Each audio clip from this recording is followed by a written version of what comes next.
The Bears are going to finish last in the NFC North again. Is that an overreaction? It's not an overreaction because the rules say someone has to.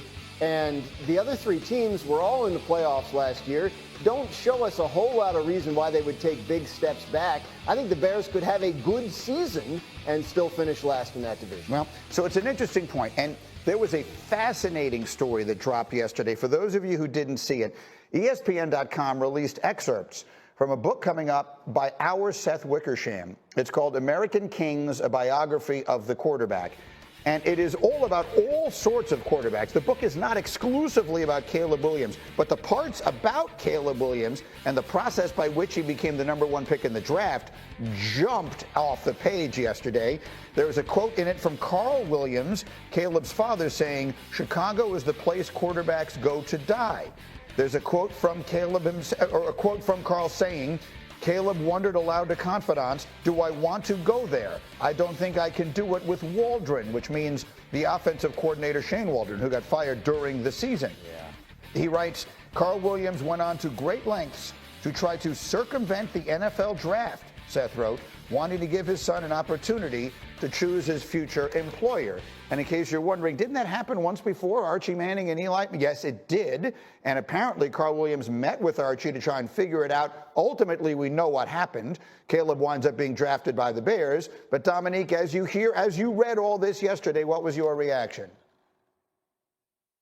Well, first, I immediately pre-ordered Seth's book because if these are his throwaway quotes, then whatever's actually in the book is going to be outstanding. And the second thing was, why would they talk to Seth? Like, it seems like it serves them no advantage, and it puts Caleb in a really tough situation where whatever goodwill he might have had, he's wasted it. And of course, he has to play well, but I don't think that there's going to be anyone willing to extend him any leniency or excuses or blame the O-line or blame the coordinators next year. In part because he clearly him and his father came into the situation expecting the worst, and the worst happened. So I think Caleb has put himself, not that the pressure can get any higher on Caleb Williams, but he's put himself in a situation where no one's going to defend him if things don't go well, so he better play well. I think the Caleb Williams case is something that's just going to be the start of many quarterbacks. He was the first NIL baby in the draft, in which from Oklahoma to USC, he took a giant payday, went with Lincoln Riley, got there. Talking to Cliff Kingsbury, who was his quarterbacks coach there at USC, Caleb was living a life as a quarterback that even the most decorated quarterbacks had never lived before. High-rise apartment in downtown LA, sports car, the money. Didn't need the NFL like maybe some quarterbacks had in the past. So I think we have to look at this with a different lens, as we saw it this year with maybe some of the stuff that was coming out with Shador and how he was dictating things. This is going to be the case moving forward, where a lot of these quarterbacks coming into the NFL might not have the, "Yes, sir, NFL, please do me as I'm so grateful." No, these guys, they can stay in college if they don't want to leave early because they're making enough money. And in this case, Carl Williams, the father, he was exploring all options, and they ended up leaving early and going to Chicago. But I don't fault them for saying, hey, we're going to explore everything because we don't have to go to the NFL yet. He was exploring options that actually only existed in his own head. The idea that he could have circumvented the draft and been a free agent, it doesn't hold up. The rules say he would have had to go into this year's draft. And oddly enough, any team other than the Bears would have been allowed to take him if that had happened. So I guess if you really wanted to play it all the way out, you could have. Ultimately, he went, right? And part of it says that he got to Chicago and he went back to his dad and said, I think I can make it work here. So ultimately, he said, basically, Dad, chill out. We'll take care of this.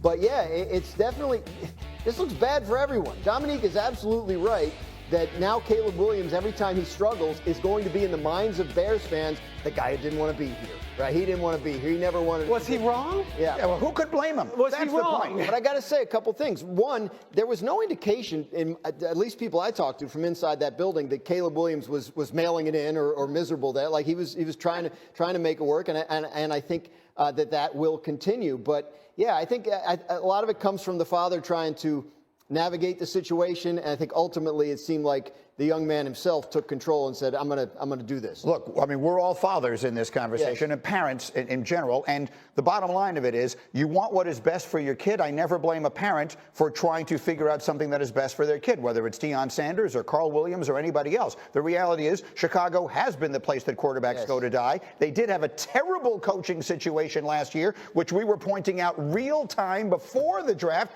and it proved to be exactly right. They did exactly what they had done in the cases of Trubisky and Fields before him. They had lame duck coaches that they were going to fire if things went badly. So here he is on his second coach in 2 quarterback years. in the room with him. It was Tyson Bagent and another now they have Case Keenum in the room. Right. Yeah. So in theory, they've gotten everything that was wrong right now. And hopefully last year didn't do any sort of lasting damage. In some cases, it has. I don't blame the family for this at all. As we continue. All right, Hembo's off today, so we have Denner is doing the trivia question today. And here we go.